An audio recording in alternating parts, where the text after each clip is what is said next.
الحمد للہ وکفا والصلاة والسلام علی عباده الذین اصطفى اما بعد فاعوذ باللہ من الشیطان الرجیم بسم اللہ الرحمن الرحیم ان الذین قالوا ربنا اللہ ثم استقاموا تتنزل علیہم الملائکة الا تخافوا ولا تحزنوا وابشروا بالجنة التي كنتم توعدون صدق اللہ العظیم اللہم صلی علی سیدنا و مولانا محمد وعلی آل سیدنا و مولانا محمد کما تحب و ترضا عدد ما تحب و ترضا۔ واجب الاحترام برادران مکرم، بزرگان محترم، گزشتہ درس میں کرامات اولیاء کے اس بات پر کچھ معروضات آپ کی خدمت میں پیش کی تھیں۔ ابھی اسی سلسلے کو آگے بڑھاتے ہوئے آپ کے سامنے کچھ معروضات عرض کی جائیں گی۔ علامہ جلال الدین سیوطی رحمۃ اللہ علیہ نے الحاوی الفتاوی صفحہ 661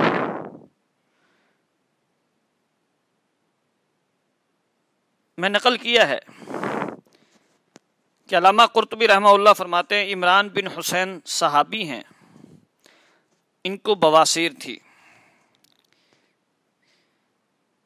تو بیماری کی حالت میں اللہ تعالیٰ نے ان کو یہ کرامت عطا کی تھی کہ فرشتے ان کو سلام کرتے۔ تو انہوں نے جب آگ سے دگوایا بواسیر کی جگہ کو تاکہ کچھ افاقہ ہو، تو یہ اگرچہ جائز تھا لیکن تقوی کے خلاف تھا، تو فرشتوں نے سلام کرنا بھی چھوڑ دیا۔ پھر جب انہوں نے یہ دغوانا چھوڑ دیا آگ سے، تو فرشتوں نے دوبارہ سلام کرنا شروع کر دیا۔ یہ واقعہ نقل کرنے کے بعد علامہ قرطبی فرماتے ہیں فیہ اثبات کرامات الاولیاء، کہ اس واقعے سے پتہ چلا کہ اولیاء کرام کی کرامات ثابت ہیں، اور حضرت عمران بن حسین کے اس واقعے کو ابن اسیر نے النہایہ میں، ابن سعد نے طبقات میں، ابو نعیم نے دلائل النبوہ میں، ترمذی نے تاریخ میں نقل کیا ہے۔ اس سے بھی ثابت ہوا کہ اولیاء کی کرامات ثابت ہیں۔ اسی طرح علامہ شمس الدین سخاوی رحمۃ اللہ علیہ، جن کی تصانیف تقریباً 200 کے قریب ہیں، اور امام دار قطنی کے بعد شاید ایسا حافظ حدیث اس امت میں نہیں آیا۔ علامہ شمس الدین سخاوی رحمۃ اللہ علیہ نے القول البدی فی الصلاۃ علی الحبیب الشفیع میں واقعہ نقل کیا ہے کہ حضرت سعید بن مسیب جو کہ سید التابعین ہیں، یہ ایام حرہ میں مسجد نبوی کے اندر بند ہو گئے، ارد گرد محاصرہ تھا۔ ان کو نماز کے وقت کا پتہ نہیں چلتا تھا سوائے اس کے کہ رسول اللہ صلی اللہ علیہ وسلم کی قبر اقدس سے یہ آواز سنتے تھے۔ اب یہ سعید بن مسیب کی کرامت ہے، امام سخاوی رحمۃ اللہ علیہ جیسا محدث، ناقد، مورخ، اصولی نقل کر رہا ہے، اور اس سے استدلال کر رہا ہے، تو معلوم ہوا کہ کرامات ثابت ہیں، کشف بھی ثابت ہے۔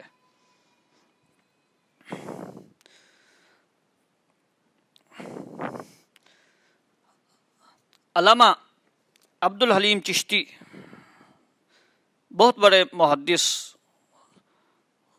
محقق انسان ہیں، انہوں نے عجالہ نافعہ کی شرح لکھی ہے فوائد جامعہ کے نام سے۔ اس میں محدثین کے حالات بھی قلم بند کیے ہیں۔ اس میں لکھتے ہیں شیخ ابو الحسن بکری اکابر علماء میں سے تھے، موصوف اپنے زمانے کے مجتہد اور 9ویں صدی ہجری کے مجدد تھے۔ یہ النور الصافر کے حوالے سے انہوں نے حوالہ نقل کیا ہے۔ فرماتے ہیں کہ یہ ایسے مشائخ اسلام میں ایسے شخص تھے جن کی مشاہبت کی آرزویں بھی اب ختم ہو گئیں، اور ان کی تصانیف ان کے شاگردوں کی طرح جگہ جگہ پھیل گئی۔ ان کی کرامتیں اور مکاشفات اتنے مشہور ہیں کہ ہر خاص و عام کی زبان پر جاری و ساری ہیں اور حافظوں میں محفوظ ہیں۔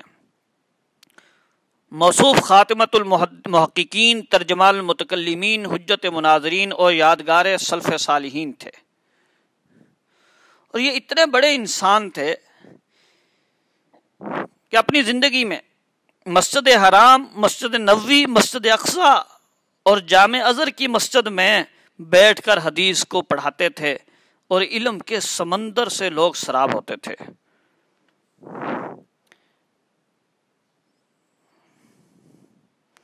شیخ نجم الدین ان کے بارے میں فرماتے ہیں، شیخنا مفرد العصر، نادرۃ الدہر، عجوبۃ الزمان، وحید الاوان۔ تو یہ دیکھو کتنے بڑے انسان تھے۔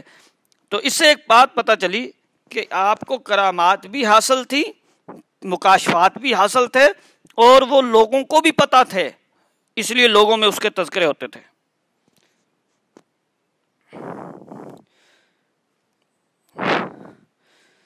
حضرت امام مجدد الفسانی رحمۃ اللہ علیہ اتنے عظیم انسان گزرے ہیں کہ جن کو اللہ تعالیٰ نے اپنے وقت کا ہی نہیں بلکہ 1000 سال کا مجدد بنایا ہے، اور اس بات صرف حضرت نے نہیں بیان کی، بعد والوں نے تسلیم بھی کی ہے۔ حضرت مجدد کے اس مقام کو بعد والے لوگوں نے تسلیم بھی کیا ہے۔ حضرت مجدد الفسانی رحمۃ اللہ علیہ وہ شخصیت ہیں کہ الحمدللہ سب لوگ آپ کے مقام کو تسلیم کرتے ہیں۔ میں یہاں صرف غیر مقلد علماء کے کچھ حوالہ جات آپ کی خدمت میں رکھتا ہوں۔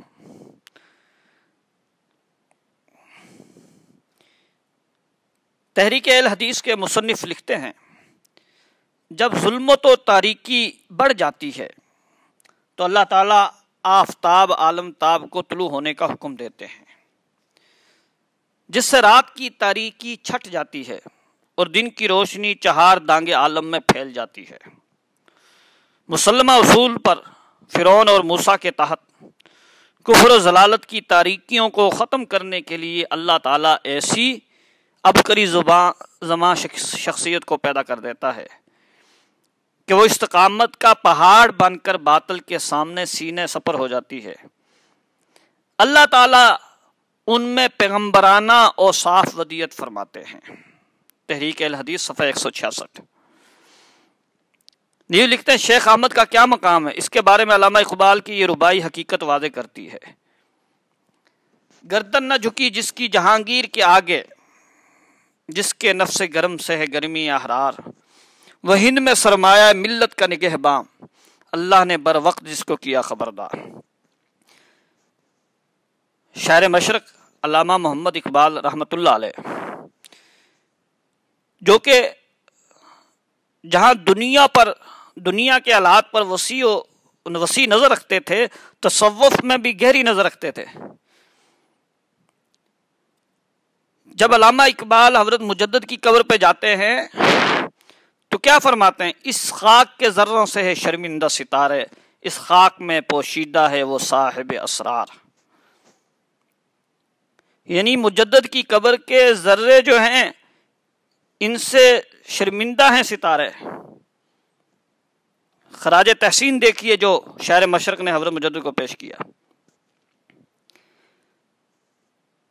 اس خاک کے ذروں سے ہے شرمندہ ستارے، اس خاک میں پوشیدہ ہے وہ صاحب اسرار، گردن نہ جھکی جس کی جہانگیر کے آگے، جس کے نفس گرم سے ہے گرمی احرار، وہ ہند میں سرمایہ ملت کا نگہباں، اللہ نے بر وقت جس کو کیا خبردار۔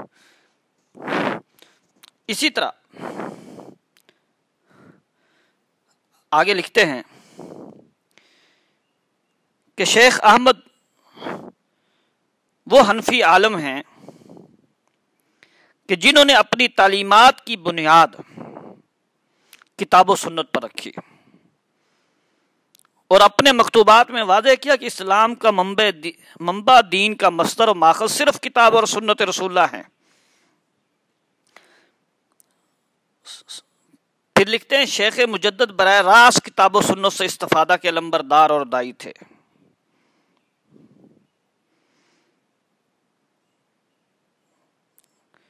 تو یہ دیکھیں حضرت مجدد کا مقام ہے ان کے ہاں.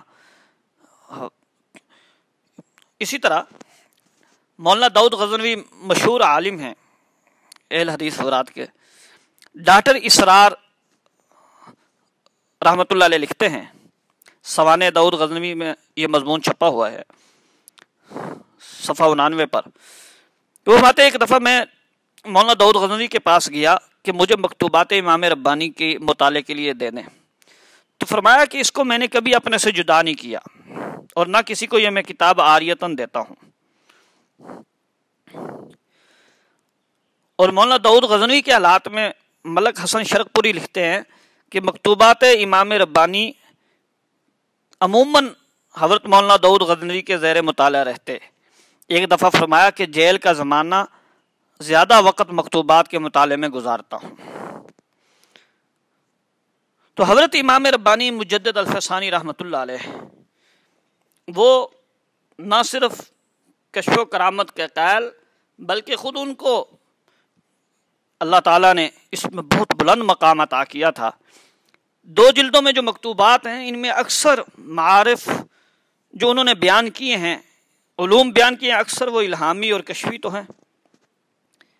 صفحہ 115 جلد اول میں فرماتے ہیں کہ وہ معارف جو اس خاکسار پر فائز ہوئے ہیں اکثر شرعی معارف کی تفصیل اور انہی کا بیان ہے اور استدلالی علم کشفی اور ضروری علم سے بدلتا رہتا ہے اور علم مجمل مفصل ہوتا جاتا. یعنی مجدد ثانی بتا رہے ہیں کہ اللہ تعالیٰ نے جو مجھے پہلے علم استدلال کے طور پہ حاصل تھا دلائل کے ساتھ شریعت کا اب وہ کشفی طور پہ حاصل ہو رہا ہے اور پہلے اجمالاً تھا اب وہ تفصیلی علم ہوتا جا رہا ہے. اسی طرح صفحہ 545 پر فرماتے ہیں کہ اللہ تعالیٰ کی حمد اور اس کا احسان ہے کہ اس گفتگو میں علماء اہل سنت شکر اللہ تعالیٰ سعیہم کے ساتھ موافق ہوں اور ان کے اجماع سے متفق ہوں. ان کے استدلالی علم کو مجھ پر کشفی اور اجمالی کو تفصیلی کیا ہے. تو دیکھیں مجدد صاحب اپنے کشف کا ثبوت بھی دے رہے ہیں اور شکر بھی ادا کر رہے ہیں کہ میرا کشف علماء اہل سنت کی تائید میں ہے. اسے فرماتے ہیں اس فقیر کو جب تک کہ مقام نبوت کے کمالات تک نہ پہنچایا اور ان کے کمالات سے کامل حصہ نہ دیا تب تک شیخین کے فضائل پر کشف کے طور پر اطلاع نہ بخشی تھی اور تقلید کے سوا کوئی راہ نہ دکھایا. یعنی مجھے سے فرما رہے ہیں کہ پہلے میں تقلیداً شیخین کے مقام کو مانتا تھا پھر اللہ نے مجھے کشفی طور پہ اس مقام سے آگاہی عطا فرمائی. تو اس سے اندازہ لگائیں ایک اور مقام پر فرماتے ہیں علماء مجتہدین نے کشف صحیح کے نور اور اخبار صادقہ اور آثار متتابعہ سے شیخین کے کمالات کو دریافت کیا اور ان کے فضائل کو پہچان کر ان کے افضل ہونے کا حکم دیا. تو صرف اپنے نہیں بلکہ آپ اپنے سے پہلے مجتہدین کے کشف کو بھی تسلیم کرتے ہیں اور جو ہے جہاں ان کو قرآن و حدیث سے مجتہدین نے حضرات شیخین کے فضائل کو اختیار کیا ہے وہیں اللہ نے ان کو کشف دیا تھا اور اس سے بھی انہوں نے شیخین کے فضیلت کو اختیار کیا ہے. اسی طرح تفسیر روح المعانی علامہ علوسی رحمۃ اللہ علیہ وقت کے جل قدر مفسر وہ فرماتے ہیں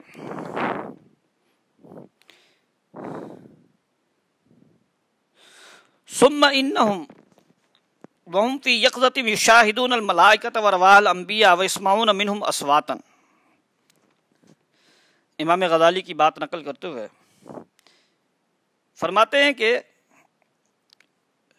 اولیاء اکرام بیداری میں فرشتوں کا مشاہدہ کرتے ہیں، ارواح انبیاء کا مشاہدہ کرتے ہیں اور ان سے آوازوں کو سنتے ہیں۔ پھر قاضی ابو بکر بن عربی جو مالکیہ کے ائمہ میں سے ہیں، اور یہ جل قدر محدث بھی ہیں، حافظ ابن حجر رحمۃ اللہ علیہ نے شرح نخبہ میں بھی ان کا حوالہ ذکر کیا ہے، علماء حضرات جانتے ہیں۔ وہ فرماتے ہیں ذهب الصوفیۃ الی انہ اذا حصل الانسان طہارۃ النفس و تزکیۃ القلب، صوفی اس بات کی طرف گئے ہیں کہ جب انسان کو طہارت نفس حاصل ہو جاتی ہے اور تزکیہ قلب، کاشفت لہ القلوب، تو ان کو کشف قلوب ہو جاتا ہے، ورأى الملائکہ، فرشتوں کو دیکھتے ہیں، وسمع کلامہم، ان کے کلام کو سنتے ہیں، واطلع علی ارواح الانبیاء والملائکہ، فرشتوں اور انبیاء کی ارواح پر مطلع ہوتے ہیں۔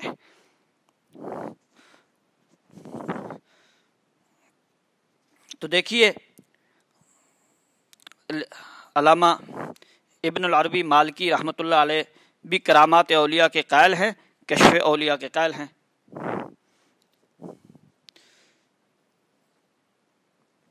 حضرات القدس کتاب ہے جو شیخ بدر الدین سرہندی، جو حضرت مجلف ثانی رحمۃ اللہ علیہ کے اجل ترین خلیفہ ہیں، ان لکھی ہے۔ اس میں وہ لکھتے ہیں حضرت خواجہ بہاؤالدین نقشبند رحمۃ اللہ علیہ کے حالات میں کہ ایک دن ظہر کا وقت ہو گیا، حضرت خواجہ نے اپنے مرید حضرت خواجہ علاء الدین عطار سے پوچھا کیا ظہر کا وقت ہو گیا ہے؟ وہ بات میں نے کہا ابھی نہیں ہوا۔ آپ نے فرمایا کہ آسمان کی طرف دیکھو۔ میں نے دیکھا تو بالکل کوئی حجاب نہ تھا اور تمام ملائکہ آسمان نماز ظہر کی ادائیگی میں مصروف تھے۔ حضرت خواجہ نے فرمایا کہ تم تو یہ کہہ رہے تھے کہ ابھی وقت نہیں ہوا۔ تو حضرت خواجہ علاء الدین فرماتے ہیں کہ میں اس پہ اتنا نادم ہوا کہ ایک عرصے تک مجھ پر ندامت رہی۔ تو جہاں یہ خواجہ بہاؤالدین نقشبند کی کرامت ہے، خواجہ علاء الدین کی بھی، اور یہ بھی ثابت ہوا کہ کرامات بھی ثابت ہیں اور جو ہے کشف بھی ثابت ہے۔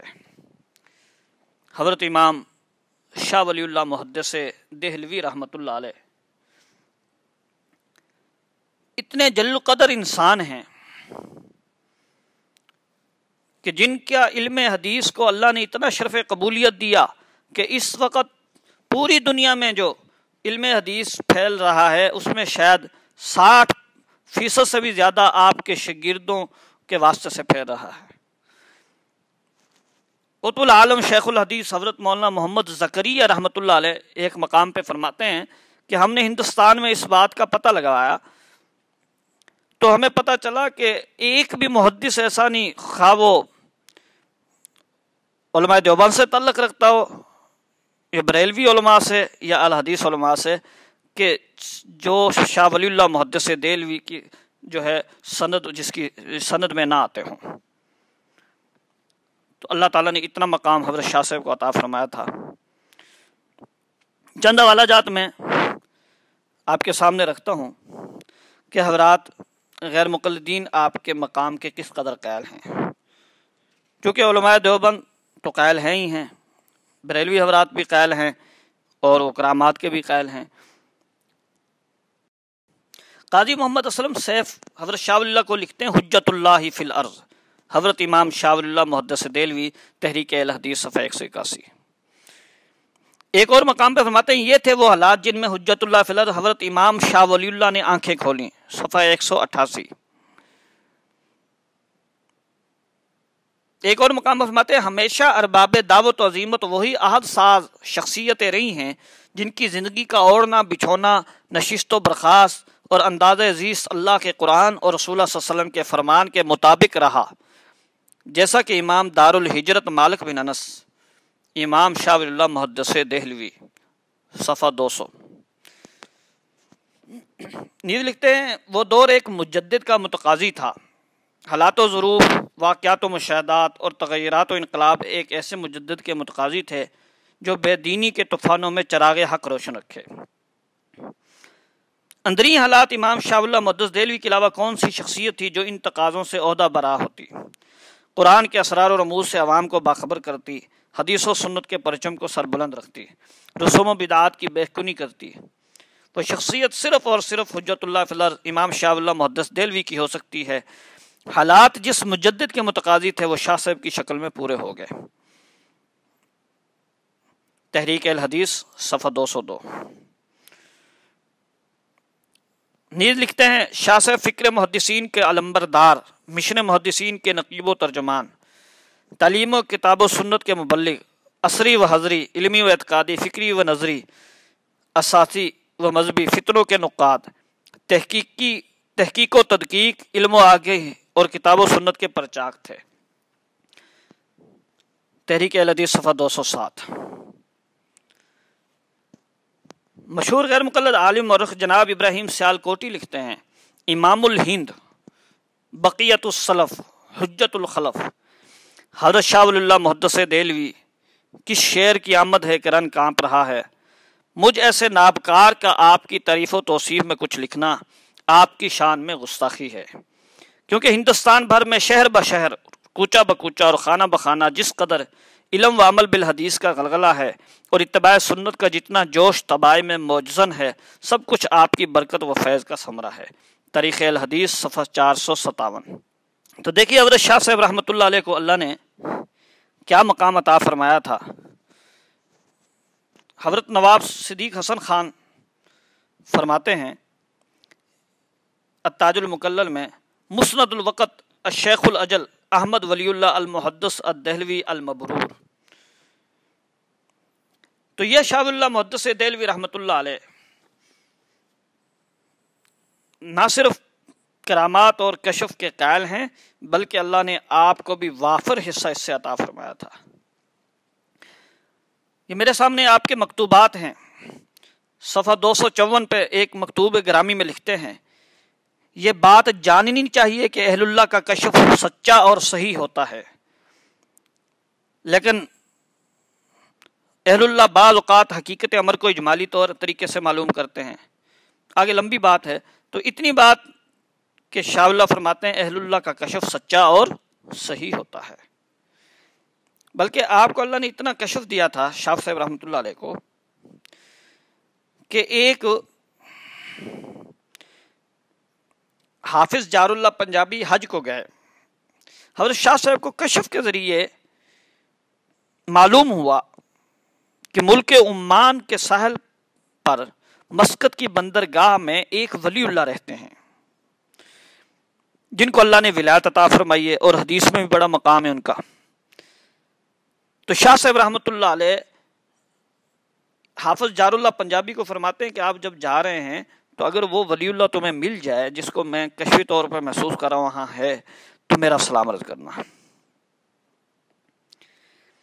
اور پھر پیغام کیا دیا، آج ہم جیسوں کو اس سے عبرت حاصل کرنی چاہیے کہ جو 2 لائنیں بھی عربی کی صحیح نہیں پڑھ سکتے اور ان بڑے بڑے ائمہ پر اللہ تعالیٰ نے جو انعامات کی ان کا انکار کرتے ہیں۔ قیامت کے دن اگر اللہ تعالیٰ نے پوچھ لیا یا ان اولیاء کرام نے اللہ کی بارگاہ میں استغاثہ دائر کر دیا کہ یا اللہ آپ نے تو ہمیں ہمارا اکرام کیا تھا کرامات دے کر، کشف دے کر، اور ان لوگوں نے انکار کیا، تو ہم کیا جواب دیں گے؟ شاہ صاحب رحمۃ اللہ علیہ جیسا انسان کیا فرماتے ہیں؟ فرماتے ہیں کہ اگر میرا بس چلتا تو میں اس بزرگ کی پاس پہنچتا اور اس سے جو ہے حدیث کی جو ہے سند حاصل کرتا۔ یہ کتنی بڑی بات ہے۔ تو میرے دوستو، اسی طرح شاہ صاحب رحمۃ اللہ علیہ فیوز الحرمین آپ نے پوری کتاب لکھی ہے، جو سفر حرمین شریفین آپ نے کی ہے اور اس میں جو مشاہدات و مکاشفات آپ کو حاصل ہوئے، تو اس میں شروع میں فرماتے ہیں میں چاہتا ہوں کہ اللہ تبارک و تعالیٰ نے حج کے ان مشاہدات باطنی میں جو اسرار و رموز مجھے تلقین فرمائے ہیں ان کو ضبط تحریر میں لے آؤں، اور نیز نبی علیہ الصلوۃ والسلام کی روحانیت سے اپنی زیارت کے دوران میں نے جو کچھ استفادہ کیا ہے اس کو لکھ دوں، تاکہ ایک تو یہ چیز خود میرے لیے ایک یادداشت کا کام دے اور دوسرے میرے اور بھائیوں کو بھی اس سے بصیرت۔ حضرت شاہ صاحب رحمۃ اللہ علیہ نے پوری فیوز الحرمین اپنے کشفی علوم میں لکھی ہے. میں صرف 3 حوالے آپ کی خدمت میں پیش کرتا ہوں. حضرت شاہ سے فرماتے ہیں کہ جب ہم غزوہ بدر کے شہداء کی قبروں کی زیارت کی تو ان قبروں پہ کھڑے ہوئے تو ان قبروں سے ایک اچانک نور روشن ہوا اور ہماری طرف بڑھا. صفحہ 115 پر فرماتے ہیں حضرت ابو ذر غفاری رضی اللہ تعالیٰ کی قبر پہ میں گیا تو میں نے جب توجہ کی تو ان کی روح مبارکہ تیسری رات کے چاند کی طرح ظاہر ہوئی. جب میں نے اس میں مزید غور کیا تو مجھ پر یہ کھلا کہ حضرت ابو ذر کی روح کا یہ نور نور اعمال اور نور رحمت دونوں پر جامع ہے، البتہ اس میں نور رحمت نور اعمال پر غالب ہے. اس فرماتے میں مکہ معظمہ میں جب حاضر ہوا نبی کریم صلی اللہ علیہ وسلم کے ولادت کے مقام پر تو وہاں بھی مجھے انوارات نظر آئے. صفحہ 116 پہ فرماتے ہیں کہ میں مدینہ منورہ میں داخل ہوا تو میں نے آپ صلی اللہ علیہ وسلم کی روز اقدس کی جب زیارت کی تو حضور اقدس صلی اللہ علیہ وسلم کی روح مبارکہ کو ظاہر اور عیاں دیکھا. پھر صفحہ 119 پہ فرماتے ہیں کہ مدینہ منورہ میں پہنچنے کے تیسرے دن بعد پھر میں روز اقدس پر حاضر ہوا. میں نے رسول اللہ صلی اللہ علیہ وسلم اور آپ کو دونوں ساتھیوں حضرت ابوبکر اور حضرت عمر کو سلام کیا اور میں نے کہا یا رسول اللہ، اللہ تعالیٰ نے آپ پر جو فیضان فرمایا تھا اس سے مجھے بھی مستفید فرمائیے. میں خیر و برکت کی امید لے کر آپ کے حضور آیا ہوں اور آپ کی ذات رحمت للعالمین ہیں. میں نے اتنا عرض کیا تھا کہ آپ صلی اللہ علیہ وسلم حالت انبساط میں میری طرف اس طرح متوجہ ہوئے کہ میں یوں سمجھا گویا آپ نے اپنی چادر میں مجھے لے لیا. تو میرے دوستو، ہمیں چاہیے کہ ہم اگرچہ اولیاء اکرام جیسے مقامات حاصل نہیں کر سکتے لیکن کم از کم ان حضرات کی محبت، ان کی عقیدت تو دل میں رکھ سکتے ہیں اور ان پر اللہ تعالیٰ نے جو انعامات کیے ہیں ان کو تو ہم اپنے تسلیم کر کے اپنے ایمان کو جو ہے وہ تسلی دے سکتے ہیں. علامہ ذہبی رحمۃ اللہ علیہ کتنے بڑے انسان ہیں، فن اسماء و رجال کے ناقد،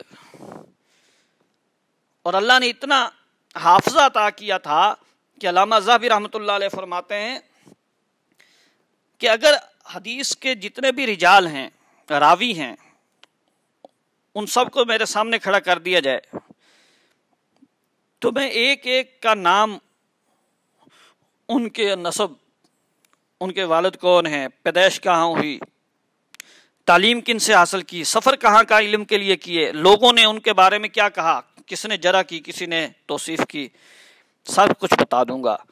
اور یہ کوئی معمولی بات نہیں، حدیث کے روات کی تعداد 4 لاکھ کے قریب ہے.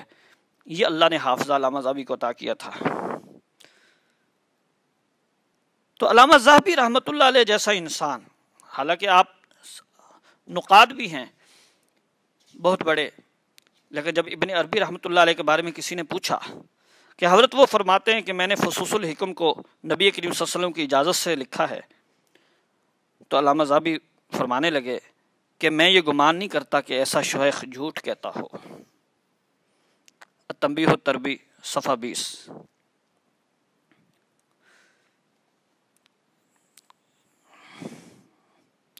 اسی طرح مولانا داؤد غزنوی کے حالات میں ڈاکٹر اسرار صاحب لکھتے ہیں کہ ایک دفعہ میں نے مولانا داؤد غزنوی نے ابن عربی کے بارے میں فرمایا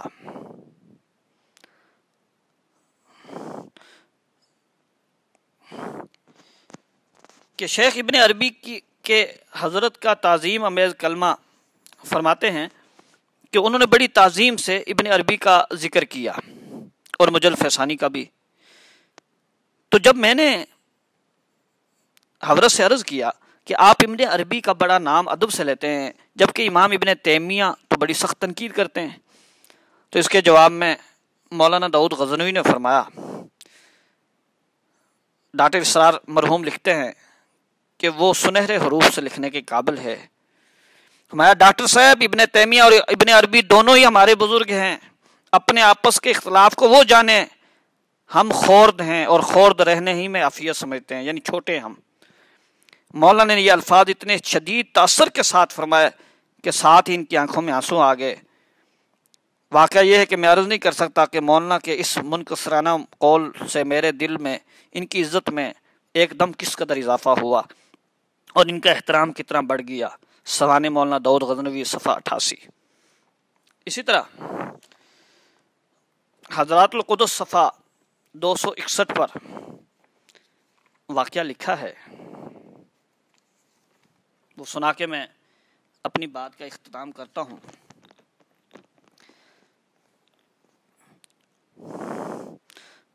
کہ ایک دفعہ حضرت خواجہ غالباً بہاؤالدین نقشبند رحمۃ اللہ علیہ کی خدمت میں 3 لوگ حاضر ہوئے۔